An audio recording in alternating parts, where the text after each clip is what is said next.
Hi, I'm Sarah Swanell, and this is Distress Tolerance Worksheet 2, Practicing the Stop Skill. This worksheet helps you apply the stop skill in real life crisis situations, tracking its effectiveness in reducing distress and preventing impulsive actions. Before we go through how to complete the worksheet, let's first understand the stop skill and when to use crisis survival strategies. Crisis survival skills, including STOP, are designed to help you tolerate painful emotions and urges when immediate change is not possible. They allow you to pause, regain control, and avoid making the situation worse. You should use crisis survival skills when a situation is highly stressful, short term, and creates intense pressure to act immediately. They're useful when you feel overwhelmed, but taking immediate action would make things worse. Remember that these skills are not meant for solving everyday problems or long term life challenges. So, the stop skill is structured in a way to help you to slow down and regain control in a crisis. STOP stands for stop, do not react, freeze, stay still. Your emotions may push you to act impulsively, but pausing gives you control over your response. T, take a step back. Physically or mentally, take a step back. Take a deep breath, let go for a moment, and create space between yourself and the urge to react. Observe. Notice what's happening both inside and outside of you. What are your thoughts, emotions, and bodily sensations? What's happening in your environment? And lastly, the P is proceed mindfully. Choose your next action carefully. Consider your goals, the situation, and how your choices will impact the outcome. So, how do we complete the worksheet? This worksheet asks you to describe two crisis events. A crisis, remember, is any situation that feels overwhelming and creates intense pressure to act immediately. It might involve intense urges, emotional pain, or feeling out of control. For each crisis, we want to write about what triggered it. Who was involved? What happened? Where were you? Where did it occur? When did it occur? And sticking to the facts will help you analyze the situation non judgmentally. So, we want to identify the behavior we are trying to stop. Were you about to lash out, engage in self harm, say something impulsively? Identifying this helps clarify why the stop skill was necessary. So let's go ahead and fill out those two sections, the prompting event and the behavior that we're trying to stop. So let's say the prompting event is I was having an argument with my partner. So I've written there having an argument with my partner Tuesday night at home. Remember, we're being non judgmental and describing just the facts. So we're not name calling and we're not making assumptions about people's intentions. Let's just say the behavior we're trying to stop is maybe relapsing to use a substance. So here I've written relapsing in substance use.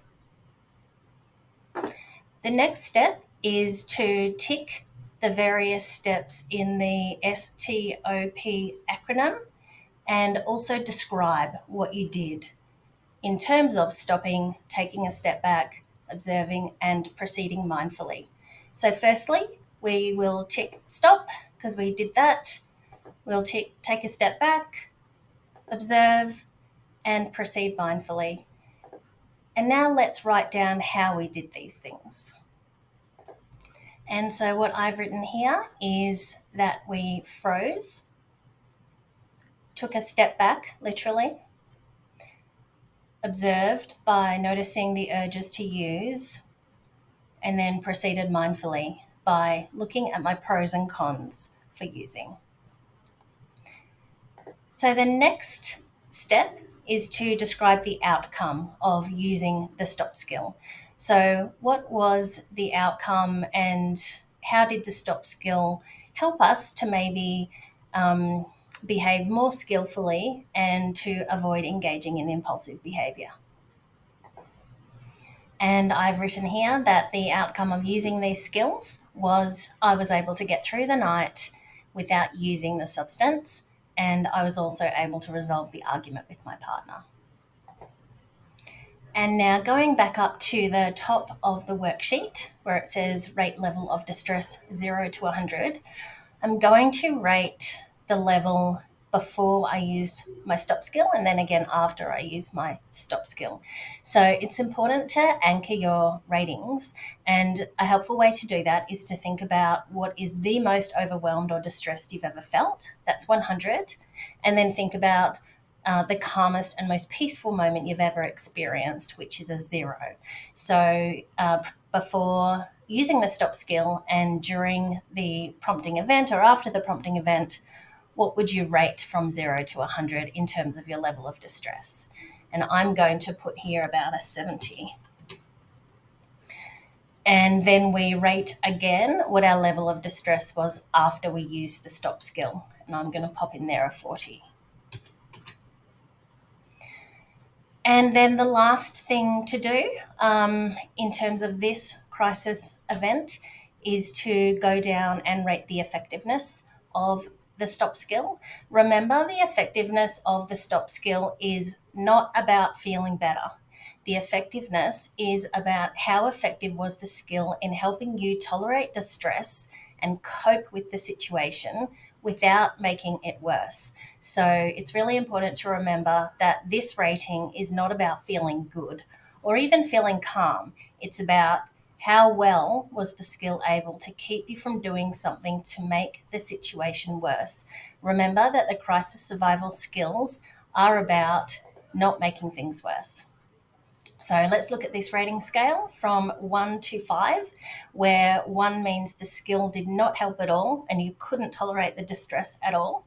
2 means it helped a little bit, you're able to cope, but for a short time and still struggling. A 3 means the skills were somewhat effective, you were able to tolerate distress a bit better. 4 means the skill worked and you resisted on acting on urges and you managed the distress. And a 5 means the skill was highly effective. You maintained full control and responded skillfully. And I'm going to say a 4. In that case, the skill was very effective in that I was able to avoid using the substance, and I even was able to resolve the argument with my partner. So now that we've completed crisis event number 1, the next step would be to move on to crisis event number 2 and complete it exactly the same as you'd completed crisis event number 1.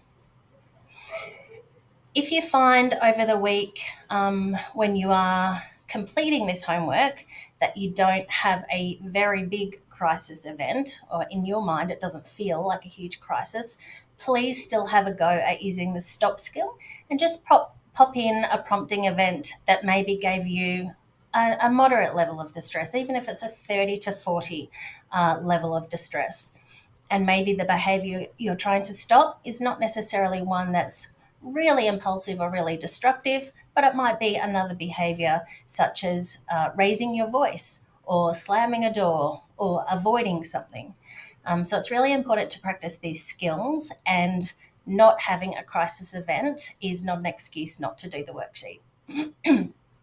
So overall, the stop skill is one of the most powerful tools for crisis survival, and practicing it in real situations will help you strengthen your ability to pause, observe, and act wisely. Keep working through the worksheet to track your progress and see how STOP helps you manage your distress over time. Thanks for watching, and keep practicing your DBT skills.